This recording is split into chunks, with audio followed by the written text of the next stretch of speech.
Pemuda ini melaksanakan sholat malam. Tiba-tiba ada makmum di belakangnya.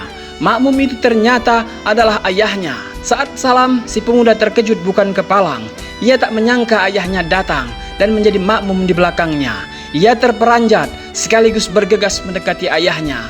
Ia bersujud sambil menangis, tapi si ayah tak berkata apa-apa. Ia sudah sangat rindu kepada ayahnya, tapi sayang ayahnya tiba-tiba menghilang. Ia melihat sekeliling, tapi tak ada seorang pun di sana. Ternyata itu hanyalah mimpinya semata. Ia bermimpi didatangi almarhum ayahnya yang sudah lama tiada.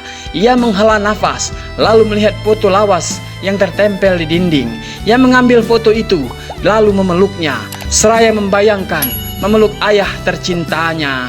Pemuda ini melihat sekelompok maling masuk ke rumah warga. Ia mencoba menolong, tapi ia takut. Ia juga tak bisa berteriak karena bisu. Ia mencoba bersembunyi, tapi akhirnya diketahui oleh para perampok. Mereka kemudian mengejarnya masuk ke dalam hutan, hingga akhirnya ia berhasil ditangkap. Para perampok tak menghabisinya, tapi menganiayanya dan mengancamnya. Beberapa hari kemudian, para perampok yang ketakutan rahasia terbongkar menangkap kembali si bisu, lalu menyiksanya dan mencoba menjadikannya kambing hitam. Si bisu kemudian diseret ke rumah dengan keadaan pingsan dan telah dicekoki minuman keras. Ketiganya pun menuduh ia telah mabuk dan di sampingnya ditemukan barang bukti hasil pencurian. Si ibu pun hanya bisa menangis melihat kondisi anaknya dan tuduhan orang-orang. Kejadian yang menimpa anaknya membuat si ibu sangat bersedih. Ia tak henti-hentinya menangis. Ia masih tak percaya jika anaknya telah merampok orang-orang. Ia kemudian bermunajat kepada Allah Ta'ala untuk menunjukkan kebenaran. Ia meminta, memelas sambil menangis kepada Sang Maha Pencipta. Hingga waktu subuh pun tiba, sang anak pun mulai siuman.